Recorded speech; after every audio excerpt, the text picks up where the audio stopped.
Hello, hello, hello, everybody. Welcome to Veteran Uncensored. My name is Chris Rodriguez. We are live late night in the USA, 10:40 p.m. I couldn't sleep, and I thought, you know what? Actually, this show is supposed to be the schedule for tomorrow, but I thought, it is what it is. Let me get up and do it, and we're trying to find a good schedule anyway. I don't think that we're gonna certainly go live at 10:40 p.m. Central Time, usually, often. But why not? Try it and see what happens, right? So hit the like button, follow if you're on Rumble, subscribe if you're on YouTube, smash that like button, help us grow. And we're going to be reacting to the latest and trending stories in the United States of America. And let's not waste any time. We're going to have to start with the story of the Senator Alex Padilla, who was not arrested because he didn't go to jail, but certainly taken down and manhandled, I guess you can say.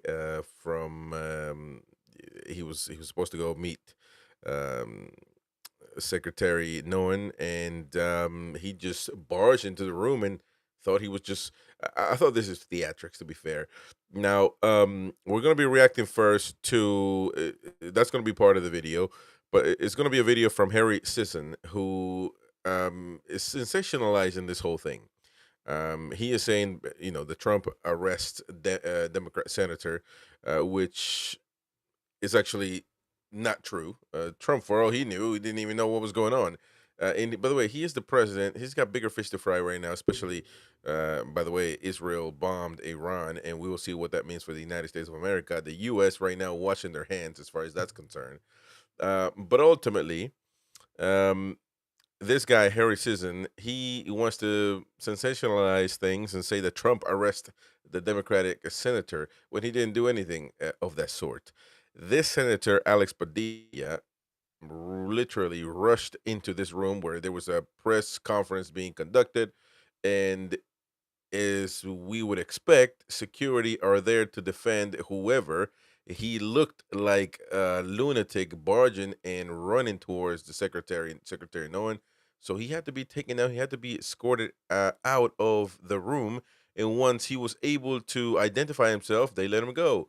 Um, you wouldn't expect behavior like that from a senator, to be honest. But let's react to this guy Harry Sisson and what he has to say. He's a big Democrat guy, I guess. So let's see what he has to say. We have some major breaking news right now. The Trump administration just arrested a sitting United States senator simply for trying to do his job. The man on the floor in the photo that you're looking at right now is Democratic Senator Alex Padilla from California, and he went to a press conference where Department of Homeland Security Secretary Kristi Noem was speaking, and he wanted to ask her a question about enforcement in the state of California, the state that he represents. And instead of answering that question, the people around Kristi Noem, the officers around her, detained him, dragged him out of the room, threw him to the ground, and put handcuffs on him. It is one of the scariest videos I've seen in Trump's America, and I want to show. By the way, let's just start from the get-go here. Trump didn't get nobody arrested, and his administration didn't get anybody arrested. These are police officers that are there to do a job. Whether whoever it may be that's in the presidency at the moment, it could be Biden, it could be anybody. At the end of the day, law enforcement is supposed to do what they're supposed to do, which is protect people and do their job. Has nothing to do with Trump, by the way. This has nothing to do with Trump. Let's be honest. This has nothing to do with Donald Trump. The guy literally, in this idea that he identified himself, no, he didn't. He didn't identify himself and say, I'm Senator Alex Padilla. I would like to speak with Secretary. No, he didn't say that. He literally rushed into the room, and as he was being escorted out, he said, I'm Senator Padilla, blah, Alex Padilla, blah, blah, blah. As he was, so let's stop lying, Mr. Harry. Let's continue. Show you the entire incident, which was caught on video right now. Have a look. Guys, ready? And Bell, sir, hands up, hands up. I'm Senator Alex Padilla. Look at that. That's when he identifies himself. So let's go back, and I'm using Harry's video here, and he's obviously biased. So he's already he rushes into the room. This is obviously afterwards. And then when he's getting pushed out, that's when he identifies himself. Scariest videos I've seen in Trump's America, and I want to show you the entire incident, which was caught on video right now. Have a look. Exaggerate and embellishing. Sir, hands up, hands up. I'm Senator Alex Padilla. I have questions for the secretary, because the fact of the matter is a half a dozen violent criminals that you're rotating on your hands off. And listen, to me, it could be just anybody that's trying to protest, especially right now in the situation that's happening in Los Angeles. Hands behind your back. So, Hands behind your back. If you let my hands go ahead, put them behind my back. All right. Cool. One hand. Lay flat. Lay flat. Other hand, sir. Other hand.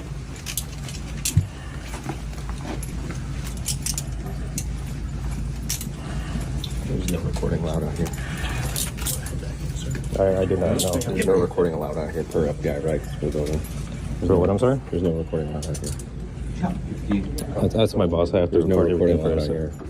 I don't know what he said, no recording allowed. I'm not a member There's of no the press. recording allowed. I understand that, sir. Wow.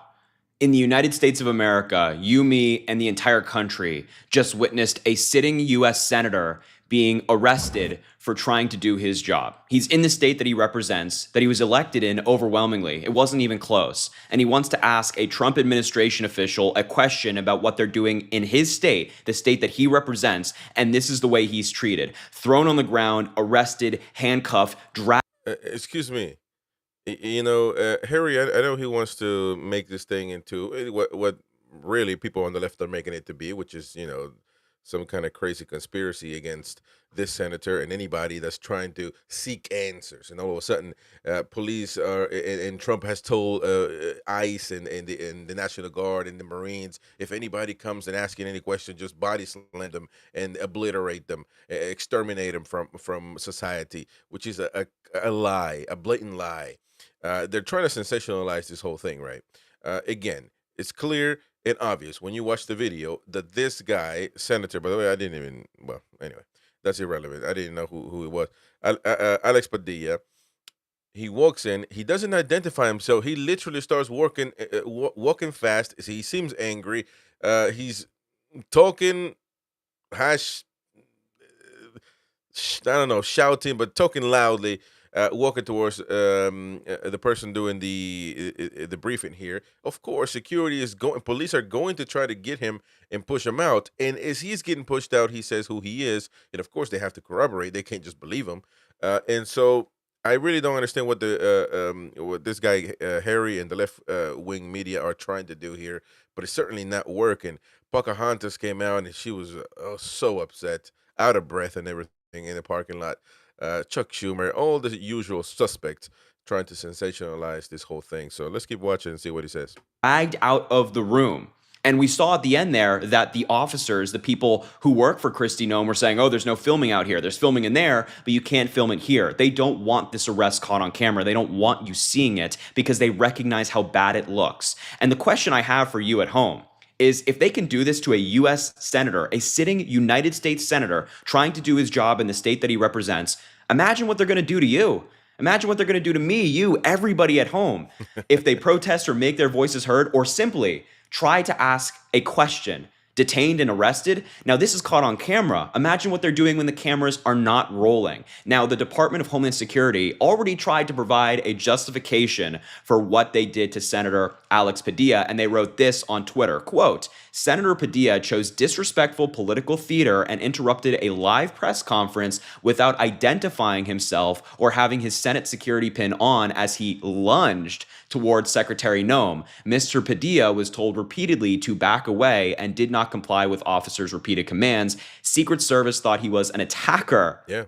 An attacker, they say, and officers acted appropriately. Secretary Noem met with Senator Padilla after and held a 15-minute meeting. Now, all of this from the video that we just watched is total fabrication. How is it fabrication? I don't understand that. How is it fabrication? You can see clearly on the video. Again, it makes absolutely no sense what he's talking about. no sense at all. I know Mayor Bass here says what just happened is absolutely abhorrent and outrageous and all of that nonsense. Um, Listen, are they supposed to? Are we all supposed to know what's going to happen? I mean, what a senator looks like, or what he looks like a regular Joe. And listen, he got emotional afterwards, and he started explaining what would happen. The same thing that he's saying, what would happen if to a regular Joe if this happens to a senator. Hopefully, the same thing. Hopefully, the same thing. The Democrats have been telling everybody that nobody is above the law. When it comes to Trump, we don't have kings. Anybody, nobody is above the law. Send him to prison. He's a con.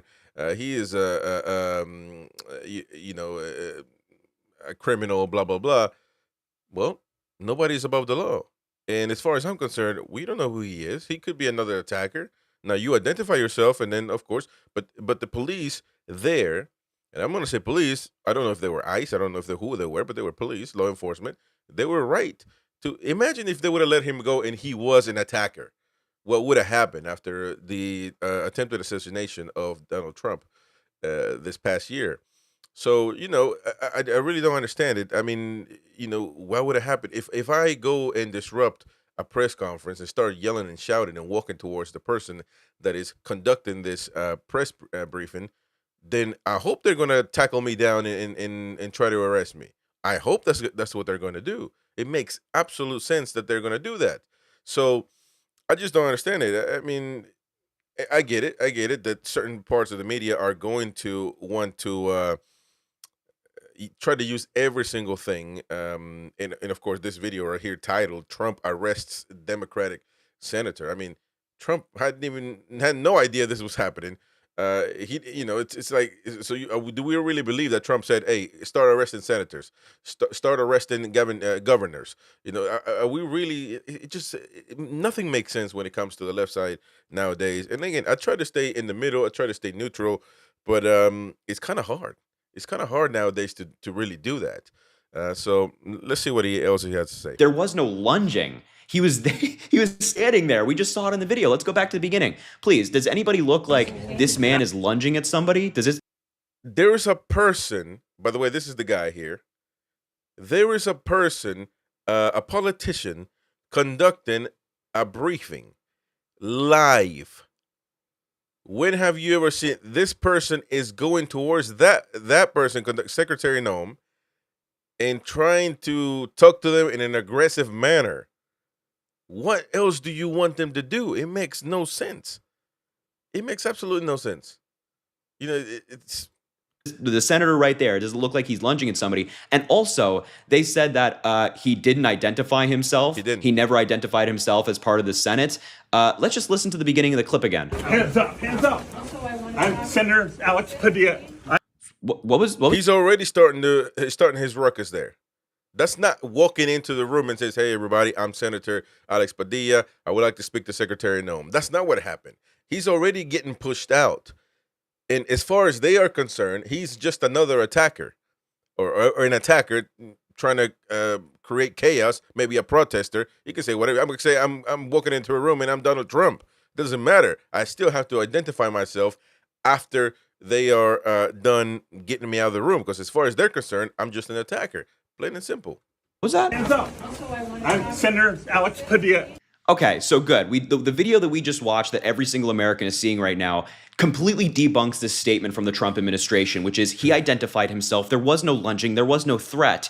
He is a United States senator thrown to the ground. And this scene should scare any American, regardless of political affiliation. Even if you don't agree with Senator Padilla and his politics, a U.S. senator being thrown to the ground simply for trying to do his job in his state should terrify every American. The Democrats are horrified, independents are horrified, but right now, the Republicans are celebrating this. The RNC research account on Twitter said Gavin Newsom watches video of a sitting Democrat senator being removed for barging into a briefing and thinks the law enforcement ones are out of control. They also said California Democrat Senator Padilla was arrested and that Democrats are totally unhinged. Chuck Schumer is sickened by Alex Padilla getting removed from a briefing he forcefully interrupted, but not by the violent riots. They are trying to spin this right now. They are trying to come up with a justification for what we all saw because of how gross it is.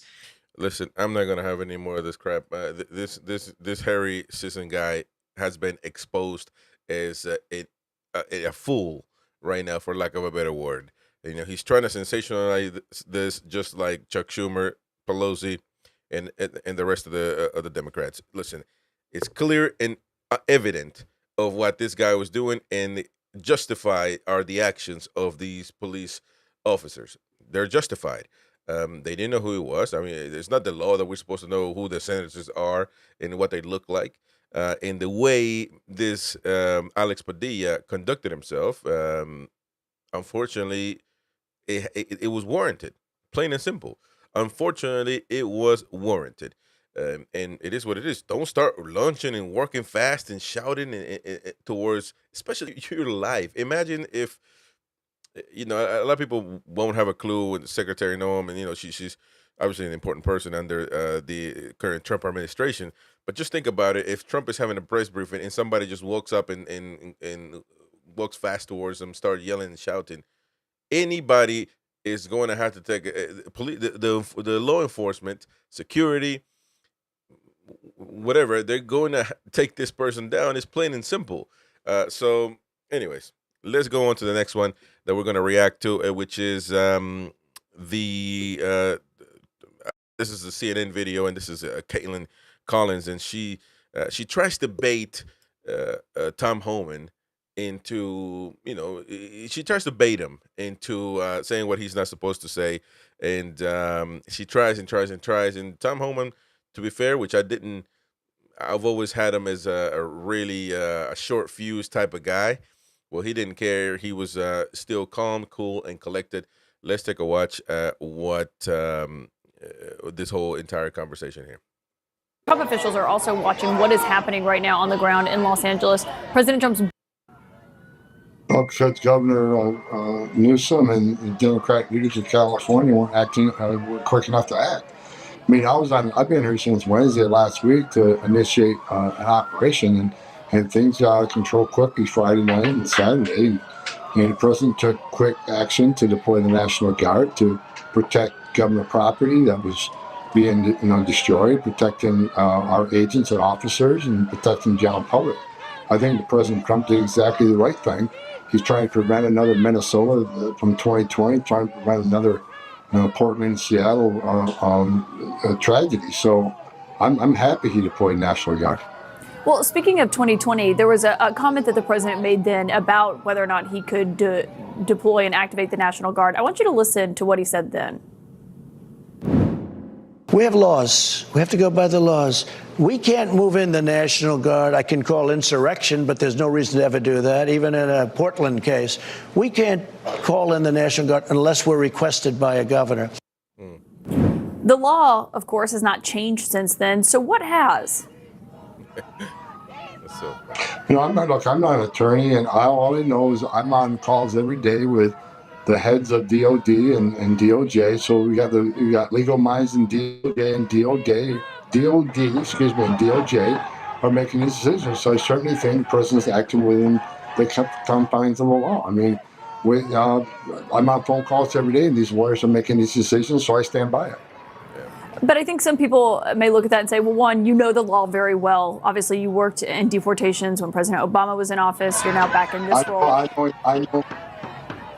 I know immigration law very well, but I'm not an expert on constitutional law or insurrection law or national. That's out of my lane. I simply am thankful that whatever President Trump decided, that was backed up by attorneys in the Department of Justice and Department of Defense. I'm just glad he deployed those National Guards here, because I think they're saving lives. I think they're protecting property. Well, some people may look and say, if this has not been something that any president has done and hasn't happened since the 1960s, is this the worst protest that has happened since then, warranting that? These questions that, no president has ever done that before. So now that he does it, it becomes something. Can he do it or not? Is it legal for him to do it or not? Plain and simple. Let's stop looking at whether other presidents did it before. How many times did they do it? It doesn't matter. It is within their constitutional right as president of the United States of America, the greatest country on earth, to do it. If they can do it, who cares if a president did it before? Who cares if it doesn't matter. It doesn't matter. The POTUS is the commander-in-chief of all branches of the military, all of them. Every single one of them. I don't know if people know this. I don't know if it's breaking news to everybody, but the president can do whatever. Can activate. I mean, whatever. That's kind of a loose word there, but he can certainly activate the military when he pleases, especially in this particular case with the riots getting out of control over there. So she's trying to bait Homan here, and good that he's not falling for it. To be fair. Look, I was on the ground Friday night where hundreds and hundreds of protesters who were protesters all of a sudden became criminals.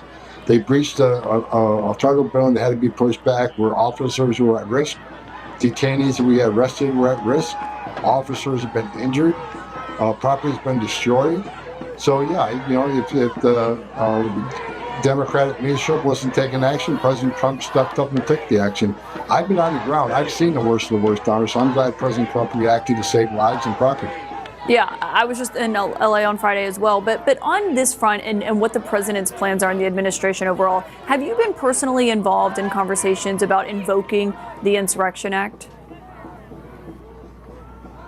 No, again, I'm here running a Title VIII immigration operation.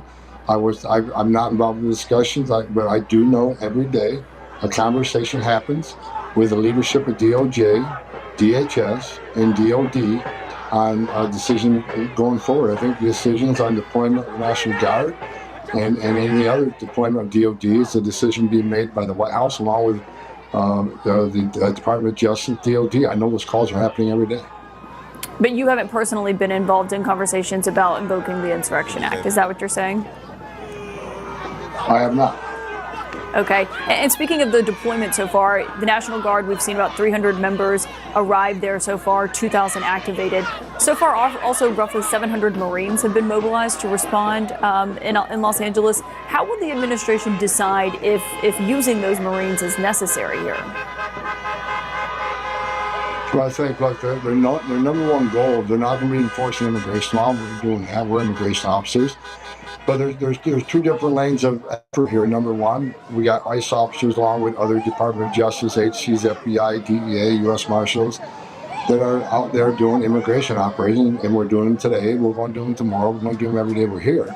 At the same time, you get these protests that are getting out of hand where protesters become criminals and public safety threats.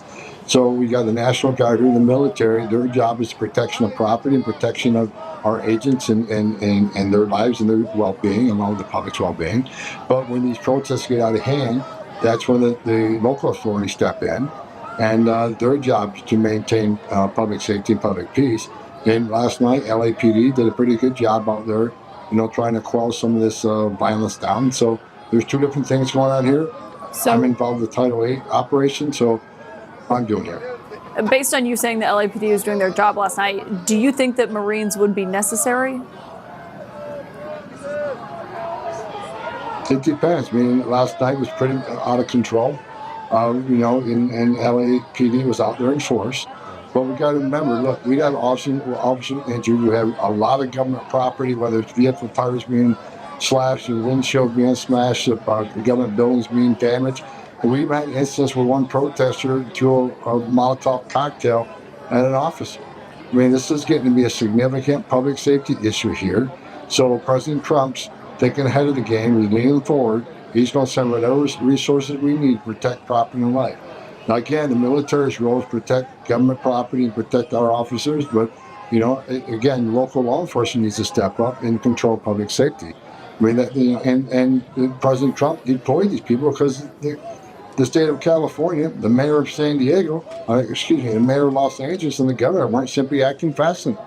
So, again, being on the ground here, being involved in watching what happened Friday and Saturday night, I'm grateful to do this. Well, and they're arguing. So hold on, let me pause it for a second there, because she's speaking.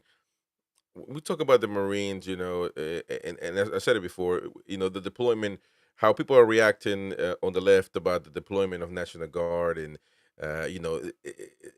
saying that is instigating, that it is creating panic, and people are freaking out, and people are losing their minds. They're burning cars, they're burning the American flag, they're waving the Mexican flag, and it's making them violent. Are we really thinking of what we're saying here? So let me get this straight. you can argue whether the Marines or actually there's no argument in my opinion with the National Guard. I think they needed to be deployed at the time. You can make your argument with the Marines and all of that, right? But the fact that we just that they want us to believe that you see a service member there in front of you, and all of a sudden this is a caged animal that we are unleashing the ultimate weapon that we have. These animals that are the Marines, these people that are just ready to shoot and going to beat up everybody in Los Angeles for no reason. If there is no riots, if there's no fires, if there's no looting, if there is no attacks, if there are no bricks being thrown at anybody, the Marines will just stand there and do nothing. The National Guard will just stand there and do absolutely nothing. What is the issue? If there are no protests, if there are no violent protests, rather, not protests, people can protest, or no riots, for lack of a better word, riots, then the military should be irrelevant. You can argue then whether it's smart to keep spending all that money, over 130 million in military.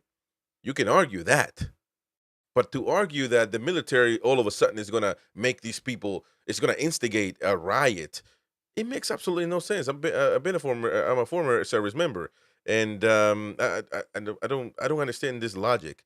And again, she's trying hard to bait him, but it's certainly not working. That LAPD and the local law enforcement was handling it just fine and that the National Guard was not required. But I just want to follow up on the Marines, because obviously that is a headline that people see that, and it might alarm some people to see that hundreds of Marines have been activated to potentially be deployed. You're commending the LAPD. Do you believe Marines could be necessary? Yes, and it all depends on the activity of these protesters.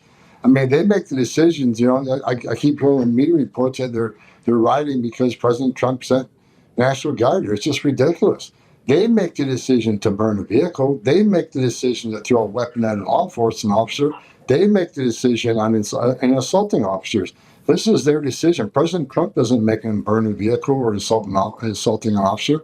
President Trump is leaning forward, give us the resources to be here, to be ready to take on what's next. We don't know what's going to happen tonight. It seems like at night, the crowds get bigger, the violence peaks. So we want to be ahead of the game. We want to be well prepared for the military here to protect government and protect officers' lives. So you're saying that they may be necessary. I just want to follow up on what you just said, though, a few seconds ago. You're saying these operations, the ICE operations in the Los Angeles area, are continuing right now? Of course. Yes, absolutely. We got over 100 teams out there doing Title VIII operations. Okay, and those will continue over the next several days, I imagine, is what you're arguing? They'll continue every day, not only in California and Los Angeles. They're going to continue in every city across the country. We have teams throughout the country that are out there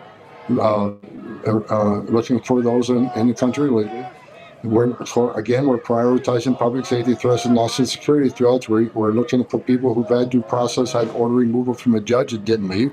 So we're in every city in the country, and ICE is going to be out every single day, and we'll continue to be out there regardless of what's happening in LA. They're not going to stop us from completing our mission. We're going to enforce the laws of this country. Yeah. On California specific, that's very important. Before we move on from that video, we got to react to 4 more videos here. So stay tuned. Please smash that like button. Subscribe to the channel. This is Veteran Uncensored. My name is Chris Rodriguez. A new podcast, new show here. Speaking the truth. Reacting to the latest and trending stories in the United States of America. Now, she tried, but it's not working. So Homan, very good. Staying. It must have been in the morning when he didn't have his coffee yet. He wasn't energized or something. But yeah, it wasn't going to work. The Marines being activated, you can activate the Navy SEALs for all we care. I'm just gonna, if I live in LA, I'm just gonna keep going about my business, keep walking straight, and do my. As long as I'm not committing crimes, why do I have to worry about whoever is guarding downtown Los Angeles? It makes absolute no sense. And so that's not gonna listen. And I actually thought in the previous show that we did yesterday, I believe, I thought that the rhetoric needed to be toned down from Trump as well, and he need to acknowledge that that these people, some of these people, not the criminals, none of that, the rapists, the murderers, none of those, but the regular people that go to work, pay their taxes, and they have a process. You need to add a little bit of a humane side of things. And Trump today came out and spoke about um, being open-minded with the farmers, so with the farmers' help that have been here for a while, that farmers need them, that are illegal, as well as the hotel, the leisure, the people that work in hotels, etc. People that are law-abiding citizens that don't get in trouble, that pay their taxes, that go to work and live normal life. I thought that was tremendous. I thought that was amazing. But as far as the criminals are concerned, I'm sorry, but bye-bye, my friends. We don't need, we already got criminals in this country. We don't need illegal criminals as well. If you come to this country, you're going to have to be on your best behavior. And that's plain and simple. So let us go with the next video here. And we're going to have to react to the rumor report, as he did a video on the CNN host Jake Tapper, as he struggles to hide his anger as Stephen A. Smith asks him tough questions. So let's take a watch here.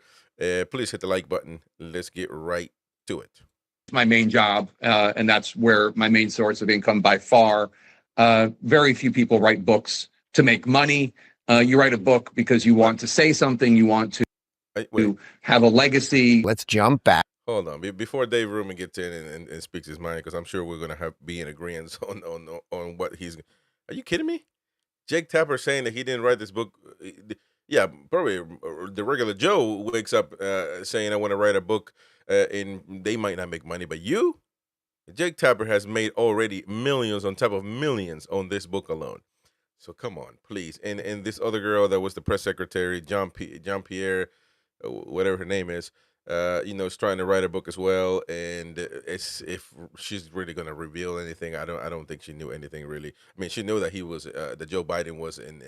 That she had to protect him and keep lying about his condition, but she wasn't. She doesn't give you the feeling that she was in any important meeting of any sort. But Jake Tapper, are you kidding me, man? Who are you kidding? Come on. You saw the ship was sinking. He jumped out and started swimming, and he said, you know what? I'm going to write a book on what I know and gather some information as well. And now I'm going to be the good guy. And of course, CNN is going to be happy about that, because they, to a certain extent, we cover everything.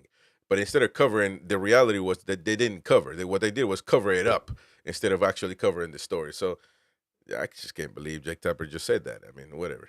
Back to the Rubin Report's two-time winner of Douchebag of the Week, by the way, which we give out. We've only given out 5 times so far on social media. And Jake Tapper's a 2-time winner, which is pretty impressive. With 5 awards, the guy's won 2 of the 5. I mean, that's not easy to do. Jake Tapper, he's on this media tour. As you know, he's getting just hit and hit and hit. I don't know that this has ever happened in the history of writing a book before. Someone just getting demolished for basically being part of the fraud that they are calling out in the book. He went on Stephen A. Smith's podcast, along with his sidekick, Alex Thompson, who usually doesn't say much in these things, and was asked if this was a money grab. If you talk to people on the right about this book, they say it's Jake Tapper trying to ingratiate himself with the MAGA community because they need that audience. That's what they want. He's smart to do that, but that's what he's trying to do. You talk to people on the left, in all likelihood, who feel betrayed by the book because, oh my Lord, it's calling out the Biden administration and what was transpiring at that time. They say this book is a money grab. What do you say to people on either side of the aisle who make those accusations about you at this particular moment in time? In terms of the left, it's a money grab. I mean, that's not the case. It's not. This is. I don't want to get into where my money comes from, but I'm. CNN is my main job, and that's where my main source of income by far. Very few people write books to make money. You write a book because you want to say something, you want to have a legacy, you want to uncover something, you have a message you want to get out there. I don't think people write books about Joe Biden to make money. We are gratified that people are buying this book. That's a good point. But I don't think. I mean, the idea that I would do this for money is it's silly and not true. The idea I would do this for money is silly and not true. Well, did you get paid for it? Because you did do it for money. By the way, I'm not against doing something for money. I believe in capitalism. But what you're saying is you didn't do it for money while you took money for it. And why do you write a book? Well, you said legacy message and to uncover things. Well, if it's for your legacy, you did this very backwards, Jake, because you were literally burning up your legacy. And again, I don't think Jake Tapper's like an absolutely horrible person. I don't think he's like a pure hack the way I think some of those other CNN guys, Acosta, Stelter, Cuomo, some of those guys are, right? I don't think he was that. But if this was about your legacy, you drop the ball on that one. If this was about the message, you drop the ball on that one too, because the message in the book is the very thing you uncovered. And your third thing there was about uncovering something. Oh, Well, here's the thing. He was a CNN, one of the top anchors at CNN. He still is, and yeah, I agree that he gets paid more at CNN than doing any book. I understand with that. I think what I read was about $7 million a year, which I think is a lot more than that he earns on CNN. He's a millionaire, Tapper is. So let's not lie. But the reality is, this book has made millions already, and he's done it for money. He didn't just do it for Listen, if it's about the truth, as Dave Rubin was saying, it's a little bit too late, don't you think? Because he was covering this whole situation up left and right. Anybody could see, and even he admitted it after the debate. He said to Dana Bash, "Man, he is in bad shape." He admitted it on the Megyn Kelly show video that we reacted on this channel. By the way, you can watch. We have a lot of reactions, so we have a plethora of videos. So go check them out.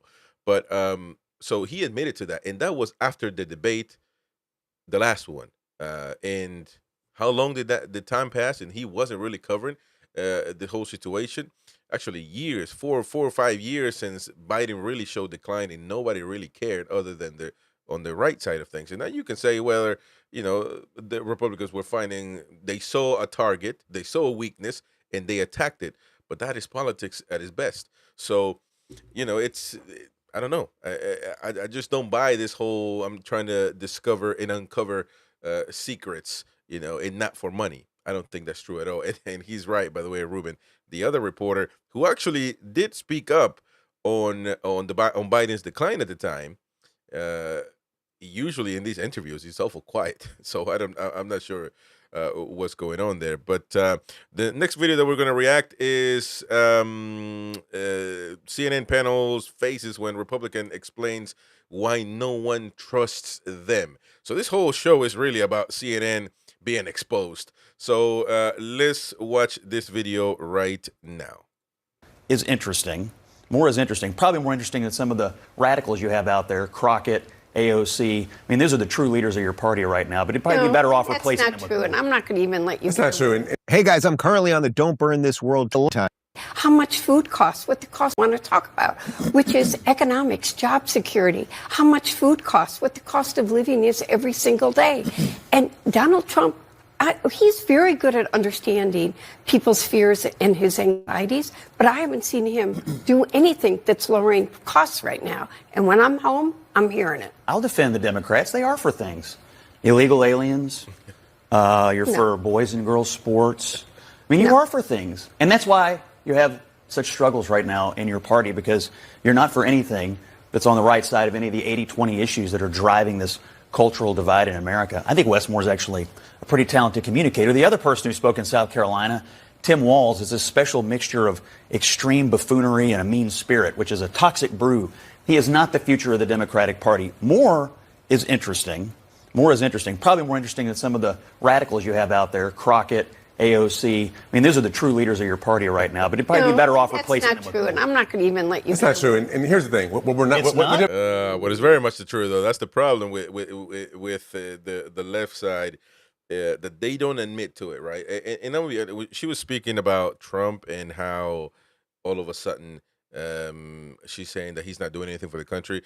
Listen, the regular Joe doesn't get into the intricacies of what policies does this and what he signed today and blah, blah, blah.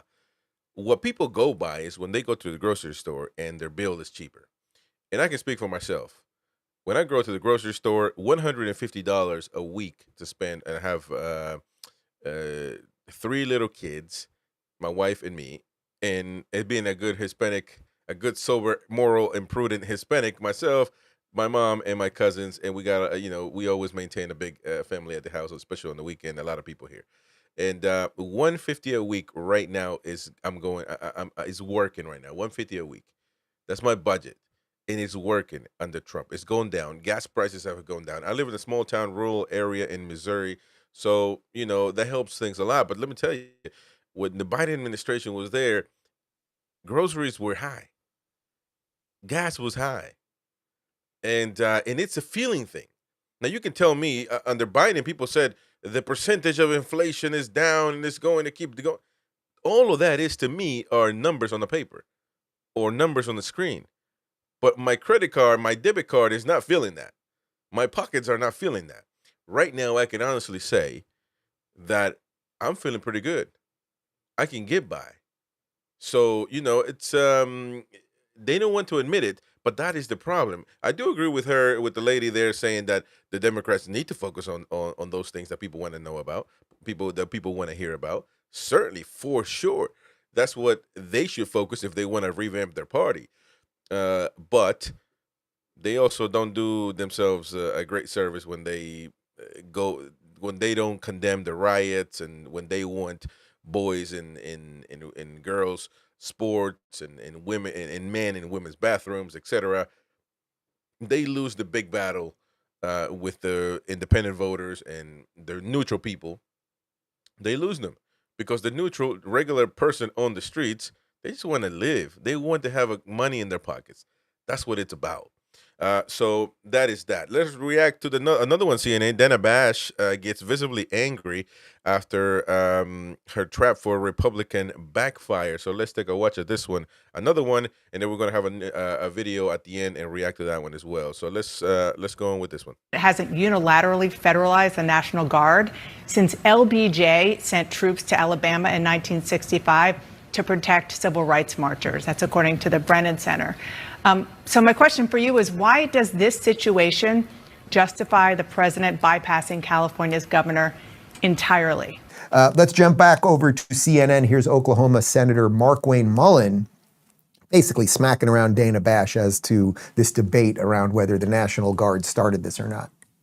Starting with what's happening in California, Thank you. The last time the National Guard was federalized was 1992 during the LA riots. Then it was done at the governor's request.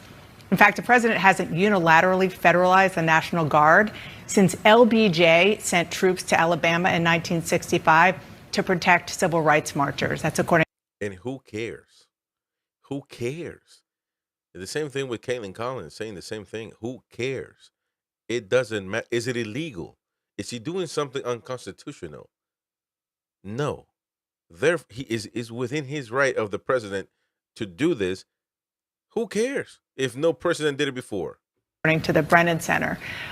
So my question for you is, why does this situation justify the president bypassing California's governor entirely? Well, you got two issues here. You have a very weak, lawless, bleeding governor and Governor Newsom, who's not enforcing the nation's laws. And then you had a Biden administration for the last 4 years that didn't enforce our immigration laws, which is why we need to pass this one big, beautiful bill so we can secure our border and focus on getting these illegals out of the country. Regardless of what they may be doing right now, they enter the country illegally, and therefore they are illegal and they are criminals and they need to be deported. And I don't know why a governor would want to try to protect illegal activity inside his state. You know, it's so interesting. It's like, I've never seen a video of this guy before, but there he is just laying out the truth. Do we have a country or do we not have a country, right? Like, do you let illegals come in and then do whatever they want, and then when we try to get rid of them, we allow masked vigilantes to attack the people who are trying to do the right thing? Like, do you think that's okay? Do you think it's okay that people are throwing Molotov cocktails at Holocaust survivors? And at some point, if you say, all right, well, we'll just kind of let them get away with it, or we'll always make it seem like the people who are trying to do the right thing and make it so that the average family could just live their life. Like Stelter's, it's such an extraordinarily dim way of looking at the world. Well, it's just a little part of LA that's burning down. It's just, it's just the Skid Row downtown area. Well, I don't know, the Staples Center is downtown. People go to basketball games. Like what is it that you actually want? How profoundly dim and evil are all of you people? I would say quite dim and profoundly awful. Well, that was that video. I mean, listen, I tend to agree with a lot of what Dave Rubin and I guess my producer here has picked out. How many? The last one is from Dave Rubin as well. So okay, so we picked up a lot of videos from Dave Rubin, the Rubin Report. But listen, good insights, and of course they pick up a lot of good trending videos out there. So it's good stuff, and I agree with everything. Denabash tried, but this gentleman, who I forget his name. Was a Senator Mark Wayne Mullen, gave her a pretty good response that she couldn't, again, respond to. So let me know what you think in the comment section below. Smash that like button. Last video of the show today. We go back with the Rubin Report and back to Jake Tapper, this time with Phil, Dr. Phil.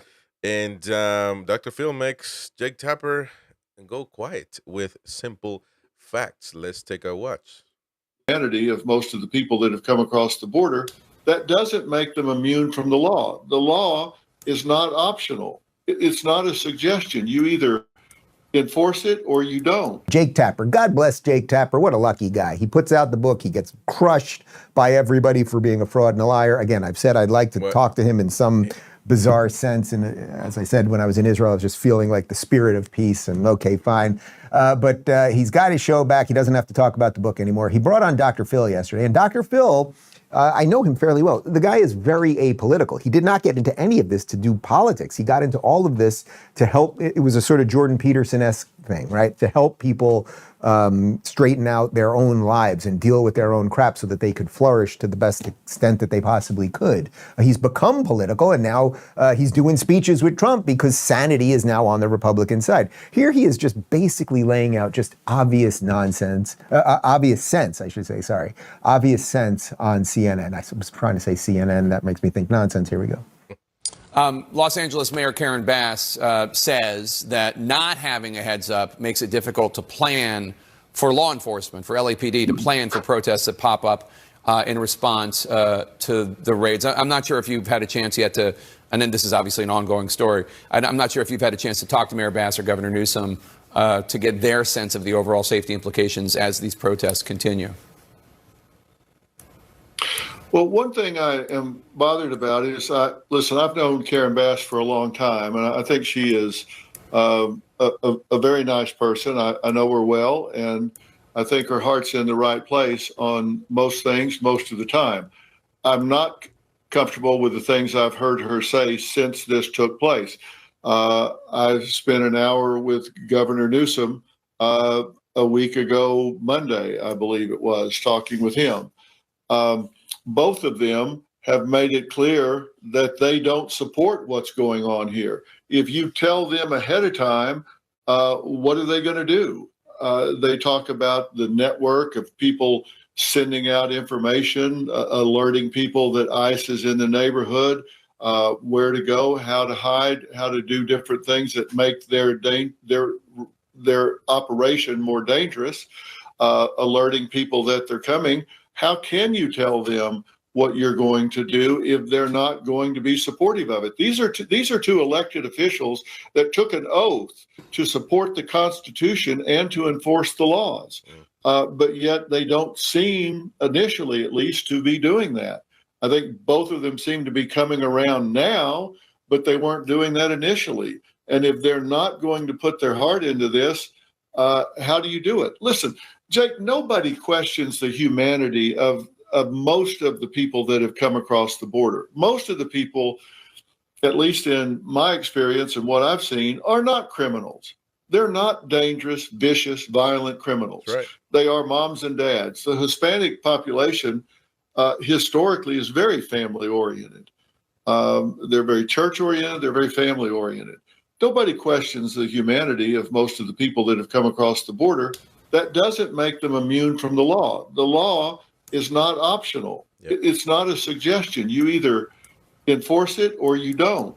And if you don't like the law and if it's flawed, change it. Those protests need to be on Capitol Hill. You don't need to be vilifying the officers on the street, the ICE agents, and throwing rocks at their heads. Do you think anybody asked a single ICE agent, do you think this is a good law? 48% of the border agents are Hispanic. They don't get a vote about this stuff. If they don't like it, change it. And I think a lot of it probably needs to be changed. But while it's the law, it's distinctly non-optional. 100%. And I think that's it's just spot on, Dr. Phil there. We saw Maxine Waters pointing and shouting at National Guardsmen as if they really have a choice. It doesn't matter. And if he's, it's a lot of Border Patrol, they are Hispanic. Their moms, their grandparents came from, Mexico, from different countries of the world. I'm Peruvian born. I'm first generation immigrant here, but I became a citizen and I served my country in the United States Army, and I'm proud of that. And so, but it's not our fault. Every time I talk about this, when I was in South Korea, and Trump actually went there, and I thought it was going to explode, and I really was, thinking about my life. And I was like, man, if this blows up here between him and the dictator of South Korea, then we're really going to be in trouble here because we're going to have to face the consequences. And because we are U.S. soldiers, we just follow orders, and we do it. We love to do it. We sign up for it, but we're just following orders. So shouting and screaming at police officers, ICE officers, National Guardsmen, Marines, it makes no sense. That's where you know that these politicians are out of touch. Maxine Waters, 86, 85 years of age, 80, whatever it is. She's almost 90. She's out of touch with reality. She needs to retire. Just like I did, I asked Mitch McConnell to retire because what's the point? He's up there as well. Nancy Pelosi, all of these guys that are you guys are out of touch with reality. And nobody questions, as Dr. Phil said, nobody questions the humanity side of things. That a lot of these people that came here illegally are good people, live in a tough situation in their countries. I'm Peruvian. I know. I have family in Peru that are dying to come here legally, and they can't. They just can't, because it's the law is so. There's millions of people trying to apply for regular visas, and they can't do it because we already got so many immigrants here. We already got so many illegal immigrants. So the United States is scared to let anybody in. And it has been that forever. And it's not fair to them, right? It's not fair to these people that want to come here illegally. And so, and I applaud President Trump for adding, a touch of humanity when he spoke today about these farmers that are here illegally, not farmers, but helpers that are here illegally, but they've been here for a long time. But he said, they are great help to the farmers. They're law-abiding citizens, although not officially, not legally. But they don't get in trouble. They pay their taxes. They're sober, moral, and prudent people. Those are the people that maybe we can adjust and maybe we can have a look at, because they serve our society. They're a great addition to our society. They're a great addition to our way of being, to our way of living, better said. And they don't cause issues, right? And also he spoke about the hotel employees and a lot of other. And so I think that right there is a great, and it's going to be good for Trump, for him to add to be that way and not just so stern. And so I applaud President Trump for saying that, because today when I heard that, it put a smile on my heart, because it makes sense. It makes sense. You have to try to be balanced. Now the rapists, the murderers, the gang members, the terrorists, there is no negotiation. They need to go effective immediately. And what they're doing right now, Tom Homan said it clearly, that they are focusing now on the people that have been told to leave and they're not leaving. So plain and simple, those need to go as well, right? So I think it's a great thing what's going on right now. And listen, it's gonna be a process. And it's going to be a lot of money as well. It's like 25,000 per person to deport them forcefully. And that is a lot of money. That is a lot of money. So anyway, But listen, let me know if you like the show. I appreciate everybody that's been watching. Great show on YouTube. Thank you so much. We're going to bring you these shows multiple times a week, probably 3 times a week, Monday, Wednesday, Friday. We did it Thursday today, but maybe we'll do it Thursday as well and skip Fridays. I know Friday nights people like to go out, but there is a poll actually in the chat, that not in the chat, but in the community of the channel, in the post section, and I'm going to share it again so you guys can vote. What would be a better time to do these live shows? And it seems like today, which is kind of late at 10 p.m., 10-ish, somewhere, it was good for you guys. So thank you so much for your support. Smash that like button, subscribe to the channel. This is Veteran Uncensored with Chris Rodriguez. Thank you very much, and I will see you all on the next one. Bye-bye, folks.